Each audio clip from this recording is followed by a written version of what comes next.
बिस्मिल्लाहिर्रहमानिर्रहीम। अस्सलामुअलैकुम दोस्तों, अमजद अली हाज़िर खिदमत है। गर्मी में ज़्यादा सब्ज़ियां बेल वाली होती हैं। कुछ फूलों में तो सिरे से फ्रूट ही नहीं बनता, लेकिन कुछ फल ना बनने की वजह क्या है? अगर बनता है तो पीला होकर गिर जाता है, उसकी क्या वजह है? बेल वाली जितनी भी सब्ज़ियां हैं उनमें मेल फूल और फीमेल फूल की पहचान और पोलिनेशन करने का तरीका इस वीडियो में बताऊंगा। वीडियो मुकम्मल देखिए ताकि आप भी ये सारी बातें सीख लें और आइंदा से आप भी बेल वाली सब्जियों की अच्छे तरीके से गमलों में उगाकर देखभाल कर सकें। तो दोस्तों, जैसा कि आप ये देख रहे हैं कि मेरी जो कद्दू की बेल है उसमें आप देख रहे हैं कि कुछ माशाल्लाह जो फ्रूट बना है वो हेल्दी बना है, और कुछ फ्रूट जो है ना वो आपको मैं दिखाता हूँ कि उसमें कुछ फ्रूट पीला होकर गिर रहा है, कुछ जो फ्रूट है वो उसके ऊपर ब्लैक डॉट से आ गए हैं। इस तरह से ना बहुत से फ्लावर जो है ना उन पे फ्रूट ही नहीं बन रहा सिरे से। इनकी वजह क्या होती है? इनकी वजह ये देखें, ये आप देखें छोटा सा ही है और ब्लैक हो रहा है, इसकी वजह क्या है? और ये सूख रहा है। इसी तरह कुछ और आपको दिखाता हूँ कि वो पीले होकर गिर रहे हैं, कुछ पत्ते भी इसके जो है ना वो जल से रहे हैं। इनकी रीज़न क्या होती है? जब तक हमें रीज़न का ना पता हो हम अपने पौधे को ट्रीट नहीं कर सकते, उससे फल नहीं ले सकते। पहले नंबर पे तो दोस्तों बात यह है कि जब हमने अपने पौधे लगाने हैं बेल वाली सब्ज़ी, उनके पॉट बड़े होने चाहिए जिसमें फुल फर्टिलाइज खाद वाली जो ना खाद से तैयार की हुई मिट्टी डालनी चाहिए। चूँकि बेल बढ़ती है उसके पौधे को ज़्यादा ताकत की ज़रूरत होती है। तो ये जो हमारे सबसे पहले जो सब्ज़ियों के जो फूल बनते हैं करेले पे या हमारे जो कद्दू है उस पे बनते हैं या घिया तोरी पे बनते हैं, और थोड़ी देर के बाद वो पीला होकर गिरना शुरू हो जाता है, मुरझा सा जाता है।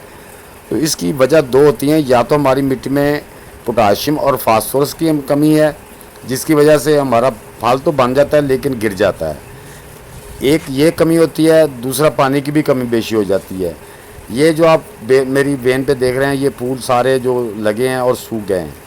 दोस्तों, ये जो फूल हैं ये सूख रहे हैं तो ये बेल की प्रोनिंग ऊपर से करनी लाजमी होती है, वरना आपकी बेल पे मेल फूल आते रहेंगे, फीमेल फूल नहीं आएंगे। जब उसकी आपको ऊपर से पंच कर देते हैं तो जब नई शाखें निकलेंगी तो फिर उसमें फूल आना शुरू होंगे। अब ये देखें जो पंच करके निकले साइड से निकली शाख, इसका पहला जो फूल आया है ये मेल है, जिसकी लंबी डंडी जाके ऊपर जाके फूल निकले वो मेल फूल होता है। जो छोटा सा ही रह गया उसमें कैप्सूल सा बनना शुरू हो जाए, जैसे कि जो दो आपको पीछे नज़र आ रहे हैं ये फीमेल फूल होते हैं, इनमें फ्रूट बनेगा। जो लंबी डंडी वाला फूल है उसमें जो है ना वो मेल फूल है, उसमें फ्रूट नहीं बनेगा। एक तो निशानी ये है मेल और फीमेल फूल की। जो मेल फूल होता है उसकी डंडी लंबी होती है, ऊपर फूल होता है। जो फीमेल होता है उसका छोटा सा, जैसे ये देख रहे हैं ये छोटा सा फूल है, बस 7 ही फूल के जो है ना वो फ्रूट बनना शुरू हो जाता है, कैप्सूल बनना शुरू होता है। ये है मेल और फीमेल फूल की निशानी। तो दोस्तों, अगर आपकी मिट्टी में कमी हुई पोटाशियम और फास्फोरस की तो आपके फूल में से छोटा सा फ्रूट तो बन जाएगा लेकिन वो गिर जाएगा, वो कामयाब नहीं होगा। एक वजह तो ये होती है। दूसरी वजह हमारे से पानी की कमी रह जाए, बेल वाली सब्जियां हैं, पानी की कमी रह जाए तब भी बेल हमारी स्ट्रेस में चली जाती है, और ये एक दिन की पानी की कमी हमारी बेल को बहुत दूर ले जाती है, उसका फ्रूट ख़राब हो जाता है। अब जैसा कि देख रहे हैं ये बिल्कुल अभी निकल रहा है तो उसके ऊपर कैप्सूल बना हुआ है। ये है फीमेल फूल और ये मेल फूल है, ये जो बड़ा है। ये साथ में जो डोडी अभी खिली नहीं ये भी मेल फूल है।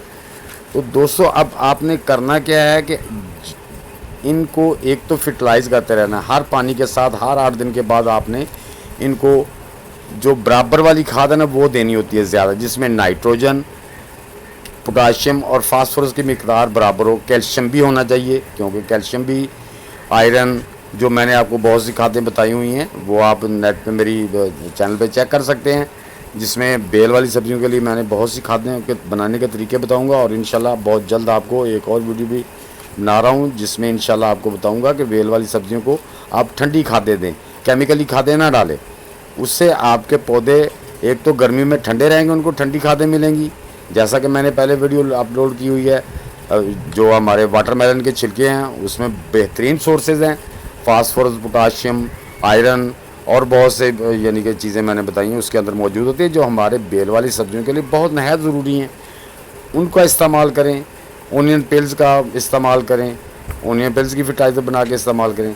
अब दोस्तों ये देखें, आपने सुबह 8 बजे से पहले पहले, बल्कि सूरज निकलने से पहले आपने मेल फूल, जो लंबी डंडी वाला फूल होता है, उसको तोड़ लेना है। और जो छोटे कैप्सूल के ऊपर फूल खिले हुए होते हैं वो फीमेल फूल होते हैं। आपने इस तरह इनको, ये देखें, इसकी पत्तियों को हटा लेना बड़े आराम से सीधा रख के, ताकि इसके ऊपर जो पोलन है ना, वो जिससे पोलन होना है, पाउडर सा होता है, वो ना गिरे। अब ये हमारा जो फूल है, इसके पीछे कैप्सूल बन रहा है, इसके साथ हम यूँ टच करेंगे। ये इस तरह टच करने से उसका पोलन हो जाएगा। तो इसमें जो फ्रूट बनेगा ना, वो पीला नहीं होगा, वो गिरेगा नहीं होगा। अगर गिरता है तो फिर समझ लो कि पोटाशियम और फास्फोरस की कमी है। तो इस तरह से आप एक फूल से 3 से 4 फूल में पोलिनेट कर सकते हैं उसको, उसका पोलन हो सकता है। तो अगर बाकी टमाटर, मिर्च, ये सेल्फ पोलिनेट प्लांट हैं। तो बाकी जो बेल वाली सब्जियां हैं, ये खेतों में तो अक्सर वहाँ पे मक्खियाँ शायद की होती हैं, हवा चलती है, उससे भी हो जाता है। तो फूल भी ऊपर नीचे बेल चढ़ जाती है, उससे भी हो जाता है।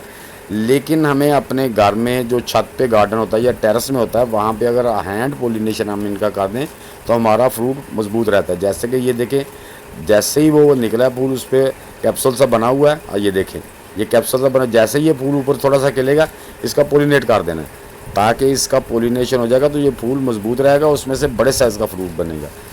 तो ये दोस्तों निशानी है। उम्मीद करता हूँ कि ये वीडियो आपके लिए हेल्पफुल साबित होगी।